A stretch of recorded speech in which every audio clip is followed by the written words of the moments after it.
There are places where science ends and darkness begins, where reality fractures and nightmares breathe. These are the tales of Carl Otto's dark anthology. Dark Water, Episode 4, Lessons in Loyalty. A story by Carl Otto. The sun beat down on the sprawling grounds of Van Horn's estate. The air was heavy with the scent of blooming jasmine and the distant tang of salt from the nearby sea.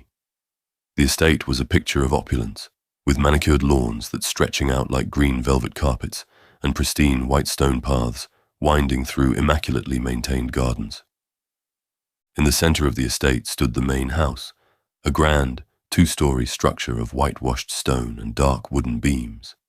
Its windows gleamed in the sunlight, and the sound of servants moving about inside could be heard even from the grounds. To the east, a large stable housed Van Horn's prized horses, their whinnies and snorts carried on the breeze. The clang of a blacksmith's hammer rung out from the nearby forge, a rhythmic counterpoint to the gentle rustling of leaves in the surrounding fruit trees. But the tranquility of the afternoon was shattered by the sound of raised voices and the scuffling of feet. The noise drew the attention of the gardeners, tending to the rose bushes, and the stable hands paused their work, craning their necks to see the source of the commotion. In a dusty corner of the yard, near the old well, Lucas, Van Horn's son, was locked in a fierce struggle with Kai, a slave boy of the same age. Despite his status, Kai's clothes were of good quality, a testament to his role as Lucas's companion. His linen shirt and breeches, though simpler than Lucas's finery, were clean and well maintained. Yet the rough iron collar around his neck served as a constant reminder of his bondage. The boys grappled in the dirt, their feet kicking up puffs of dust that catch in the sunlight. The scent of sweat and the metallic tang of blood mix with the jasmine on the air as Kai's nose starts to bleed from a well-placed punch.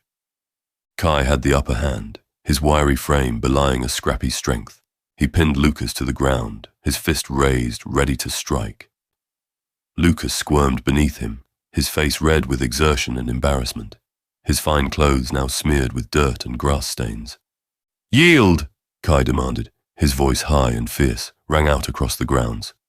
"Never." Lucas spit back, struggling to break free, his pride wounded more than his body.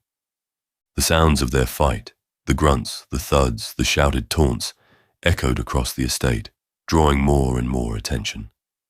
Servants paused in their duties, watching with a mix of concern and excitement. They know the young master is not to be harmed, but they also relished the rare sight of him being bested, even if it was by his designated companion. Just as Kai's fist began to descend, a booming voice cut through the air, as sharp and commanding as a whip crack. "What is the meaning of this?" The boys froze, their heads turned to see Van Horn striding towards them across the lawn, his polished boots crunched on the gravel path. His face was a thundercloud of anger, his eyes flashed beneath furrowed brows. The very air seemed to still in his presence. The jasmine scent was suddenly cloying and heavy. Kai scrambled off Lucas immediately, his head bowed, his hands trembled. Lucas got to his feet more slowly and brushed the dust from his fine clothes, trying in vain to straighten his rumpled appearance. They both knew that look on Van Horn's face, and they both feared it. "He started it," Lucas blurted out, pointing an accusing finger at Kai. "Did not," Kai retorted, but his voice was meek, his eyes fixed on the ground. Van Horn looked from one boy to the other, his gaze stern. "I don't care who started it. I'm finishing it." He took a deep breath, and his expression softened slightly. He placed a hand on each boy's shoulder, his grip firm but not unkind. "Lucas, Kai, look at me." The boys raised their heads, meeting Van Horn's gaze reluctantly. "You are more than this," Van Horn said, his voice low and intense. "More than petty squabbles and childish fights. You are young men, and it's time you started acting like it." Lucas's lip trembled slightly, and he nods. Kai remained still, his eyes widened and uncertain. Van Horn sighed, releasing the boys and running a hand through his hair. "Kai, go find your mother. I'm sure she has tasks for you." Kai bobbed his head, casting a last apologetic look at Lucas before hurrying away. Van Horn turned to Lucas, his expression serious. "Walk with me," he said, nodding towards the old barn at the edge of the property. Lucas fell into step beside his father, his head hung low, his pride still smarting from the defeat. As they walked, Van Horn began to speak. His tone was measured and thoughtful. "Lucas, I know you have a warrior's heart, but a true warrior knows when to fight and when to yield." As Van Horn and Lucas made their way towards the old barn, the sun casting long shadows across the manicured grounds, Van Horn's voice took on a tone of gentle admonishment. "Lucas, what happened back there? You let your anger get the best of you, and it led you into a fight with Kai. Not just any fight, but one you were losing." Lucas kicked at a pebble, his face flushed with shame. "I know, Father. He made me so mad. I couldn't think straight." Van Horn nodded, his eyes fixed on the path ahead. "Anger can do that. It can cloud your judgment, make you forget who you are and what you stand for. But a true leader, a true man, must learn to master his emotions. He must be in control, always." He stopped, turning to face Lucas, his hands resting on his son's shoulders. "Lucas, I chose Kai to be your companion for a reason. Not just because he's a strong, smart boy, but because I believe he can be loyal to you for life. A true friend, a brother even." Van Horn placed a hand on Lucas's shoulder, his expression thoughtful. "You know, Lucas, Mr. Koopmans and I have been friends since we were about your age. He was the son of one of my father's business partners, and we were inseparable." Lucas nodded, familiar with Willem Koopman's presence in their household. "I know. He's always by your side now." Van Horn chuckled. "Yes, he is. But it wasn't always that way. When we were young, Willem and we had a falling out. A disagreement over a girl we both fancied. I let my pride get the better of me, said some things I shouldn't have. We didn't speak for months." He paused, his jaw tightening. "Then one day, I found myself in trouble. I had made a mistake in my father's ledgers, and he was furious. I thought for sure he would cast me out, ruin me. But Willem, despite everything, he stood up for me. He took the blame, said it was his fault." Lucas's eyes widened. "What did your father do?" "He punished Willem, of course, but not as severely as he would have punished me. And afterwards, Willem just smiled at me and said, 'That's what friends do.' I never forgot that." Van Horn stopped, turning to face Lucas directly. "That's the kind of loyalty I'm talking about, Lucas. The kind that endures, even when it's tested. Willem could have let me face my father's wrath, but he didn't, because our bond was stronger than any disagreement." Lucas furrowed his brow, a question forming in his mind. "Father, what happened to the girl? The one you and Mr. Koopmans both fancied?" Van Horn's expression softened, a hint of nostalgia in his eyes.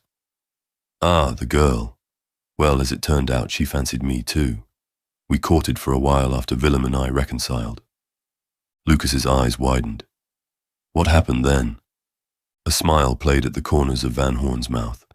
"She became your mother, Lucas." Lucas was stunned. "Mother? So you and Mr. Koopmans, you both loved her?" Van Horn nodded, placing a hand on his son's shoulder. "Yes, we did. But Willem, he understood. He knew that your mother and I were meant to be together, and he stood by us, even on our wedding day. That's the kind of friend he is." For several seconds, Lucas sat in silence, trying to make sense of these revelations. His understanding of the bond between his father and Mr. Koopmans shifted, revealing depths of shared experiences and feelings he'd never imagined existed. Van Horn, sensing his son's thoughts, continued. "You see, Lucas, life is complicated. Feelings, relationships, they can get messy. But true loyalty, true friendship, that's what guides us through. That's what matters in the end." He gestured back towards the main house, where Willem was likely overseeing the day's operations. "And look at us now. Willem is my right hand, my most trusted advisor, because he proved his loyalty, time and time again. That's the kind of man you want by your side, Lucas. That's the kind of friend you want to be." Lucas nodded, understanding dawning in his eyes. Like you and Mr. Koopmans. Van Horn smiled with a rare warmth in his eyes. Exactly. I want you to have that kind of bond with Kai. I want you to be the kind of leader who inspires that loyalty. Because when the storms come, and they will come, it's those bonds that will see you through. Lucas set his jaw, determination in his young face. I will, Father. I'll be that kind of friend, that kind of leader. I promise. Van Horn smiled, patting his son on the back as they continued their walk. That's all I ask, Lucas. Remember, a man's greatest strength isn't here. He tapped his bicep. But here. He pointed to his head. And here. He placed his hand over his heart. As they approached the barn, Van Horn's expression grew serious. Now, I have some business to attend to. Why don't you go find your mother and sister? I'll join you shortly. Lucas nodded, turning to go, but Van Horn called after him. And Lucas, apologize to Kai. A good leader knows when to admit his mistakes. Lucas smiled, a real smile this time. Yes, Father. As his son ran off, Van Horn's face hardened, his mind turning to the darker matters that awaited him in the barn. He squared his shoulders, preparing himself for the confrontation to come. With a deep breath, he pushed open the heavy wooden door and stepped inside, the musty smell of hay and dust filling his nostrils. There, in the center of the barn, sat the madam from the Saltmarsh brothel, tied to a chair, her broken wrist hanging at an unnatural angle. Van Horn circled her slowly, his eyes cold and calculating, his anger simmering just beneath the surface. The madam was a woman in her late 30s, her once beautiful face now marred by a life of hardship and cruelty. Her dark hair, usually pinned up in an elegant coiffure, now hung in disheveled strands around her face. Her eyes, a striking green, were wide with fear, darting nervously as Van Horn moved around her. I'm told you had an interesting visitor last week, Van Horn said, his voice dangerously calm. A man in a cloak, who left quite a mess behind him. The madam swallowed hard, her throat bobbing. It wasn't just a man, she whispered, her voice trembling. It was something else, something unnatural. Van Horn's lips curled into a sneer. Unnatural? Do you take me for a fool? I deal in facts, not superstition. He leaned in close, his face mere inches from hers. The madam recoiled, pressing herself back into the chair, her breath coming in short, panicked gasps. What I know is this. You were entrusted with my assets. The brothel, the girls, the dream lily, and you let them all slip through your fingers. The madam shook her head frantically, her bound hands straining against the ropes. I tried to stop him, but he was too strong. He moved like a shadow, and his eyes, they were black as the void. He broke my wrist like it was a twig. She nodded towards her broken wrist, the pain evident in the tight lines around her eyes and mouth. The grotesque twist of bone protruding through flesh was surrounded by purple-black contusions, visible even in the dim light of the barn. Van Horn straightened, his expression unmoved. Your excuses bore me. I don't care about your broken bones or your ghost stories. What I care about is results.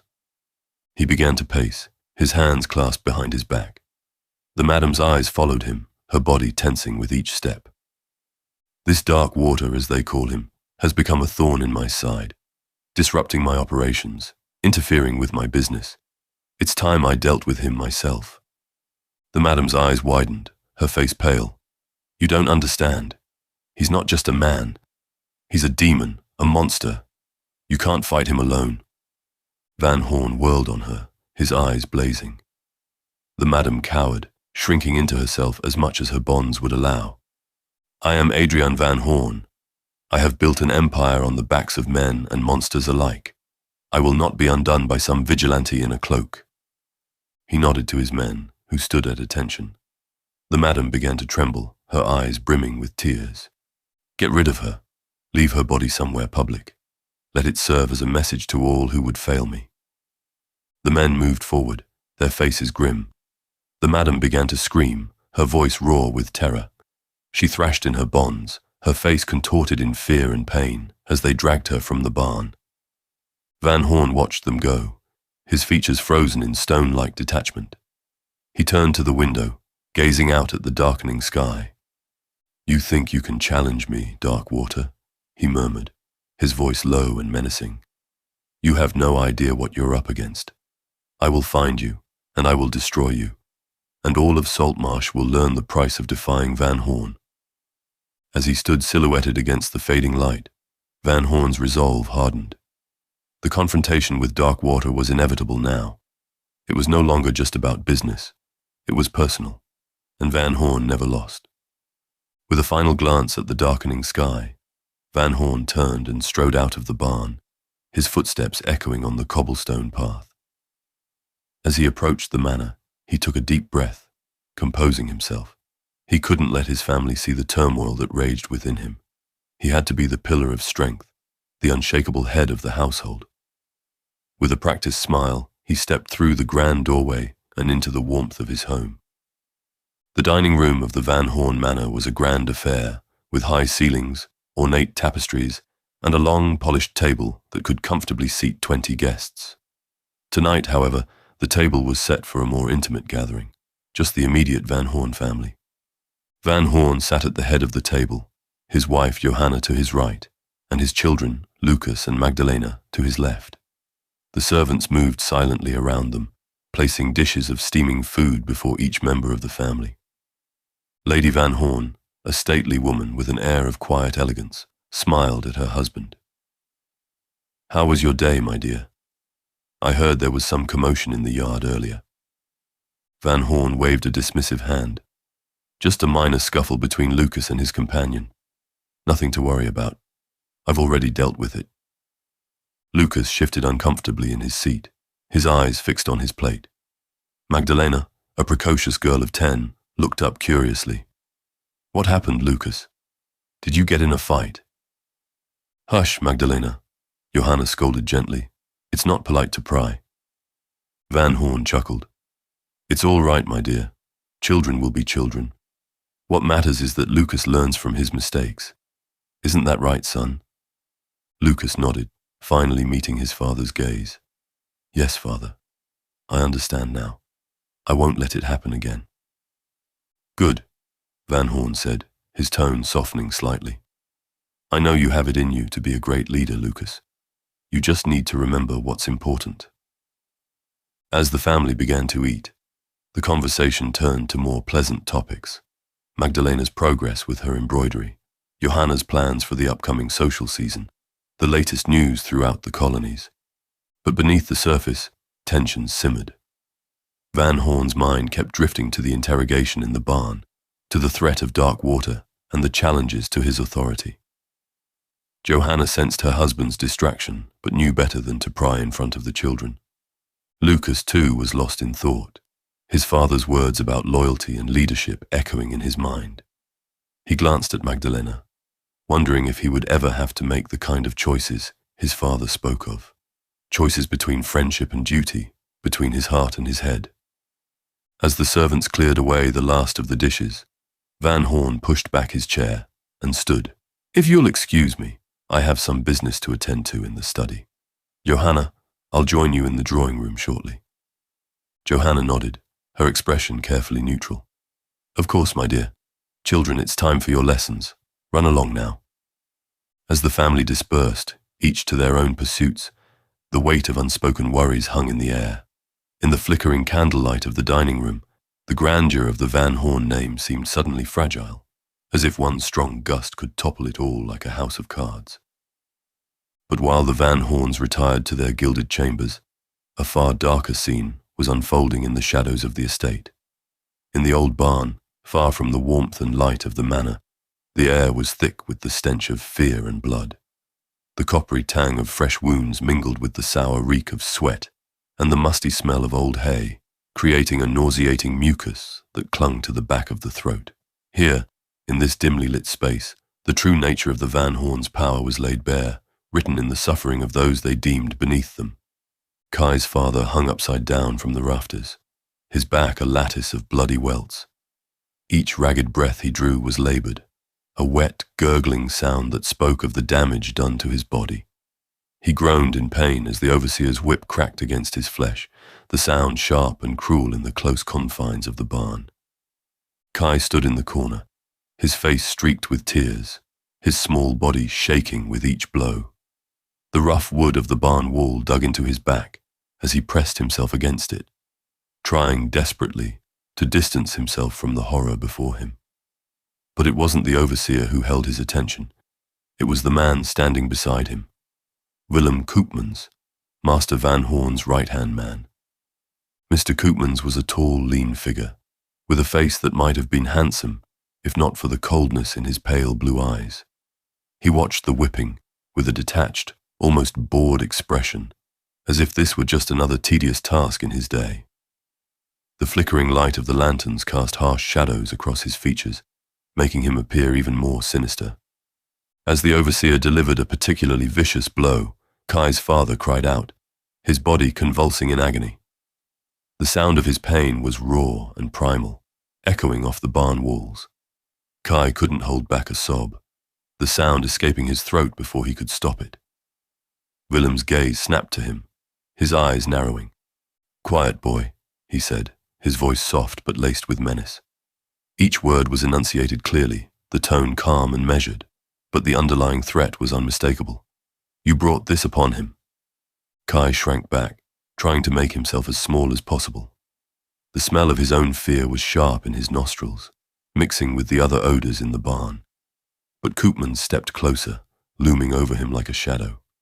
His physical presence was overwhelming, his body heat palpable even from a distance. "You think you know fear because your master punishes you? Because he makes you watch this?" Willem shook his head, a mirthless smile playing at his lips. His gaze stayed icy and deliberate. "You know nothing of true fear." He leaned down, his face inches from Kai's, his eyes boring into the boy's soul. His breath was hot against Kai's skin, carrying the faint scent of wine and tobacco. "I am the one you should truly fear, Kai. I am the one who carries out what is best for him, who ensures that his enemies pay the price for their defiance." Koopman's hand shot out, gripping Kai's chin, his fingers digging into the soft flesh. He forced the boy to meet his gaze, his grip painful and unyielding. "Understand this, young Master Lucas is my godson. If you ever raise your hand against him again, it won't just be your father who suffers. I will make your whole family pay. Your mother, your sisters, everyone you hold dear. Do you understand?" Kai nodded frantically, tears streaming down his face. The salt of his tears stung the small cuts on his face from where he had been thrown to the ground earlier. Koopmans released him, shoving him back against the wall. The rough wood scraped against Kai's back, splinters digging into his skin through his thin shirt. "Remember this, boy," he said, his voice a cold whisper that seemed to cut through the air like a blade.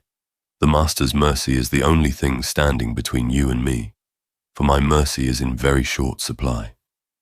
With that, he turned and strode out of the barn, his footsteps echoing on the packed dirt floor. The sudden absence of his presence was almost as overwhelming as his proximity had been, leaving Kai feeling drained and shaken. Kai was left to watch in helpless horror as his father's punishment continued. Each crack of the whip was like a physical blow, making him flinch and cower. The metallic scent of blood grew stronger, mixing with the other odors in the barn until the air was almost too thick to breathe. The overseer delivered one final brutal blow, the sound of it echoing in Kai's ears. His father went limp, his body swaying gently in the flickering lantern light. The sight of him, broken and bleeding, was seared into Kai's mind, a nightmare image that he knew would haunt him for the rest of his life. "Cut him down," the overseer grunted to his men, his voice rough with exertion. "And someone get this sniveling brat out of here. I can't stand the sound of his crying." Rough hands seized Kai, dragging him out of the barn and into the night. The cool air outside was a shock after the oppressive heat of the barn, making him gasp. As he stumbled back towards the slave quarters, his father's blood still staining his clothes, Koopman's words echoed in his mind. He had thought he understood his place in the world, understood the rules that governed his life as a slave. But now, as the true depths of his powerlessness sank in, He realized that he had barely scratched the surface of the darkness that lurked beneath the surface of the Van Horn estate. And at the center of that darkness, more terrifying than Master Van Horn himself, was the cold, merciless figure of Willem Koopmans. His presence lingered like a shadow, a constant reminder of the true nature of power and the depths of cruelty that men were capable of.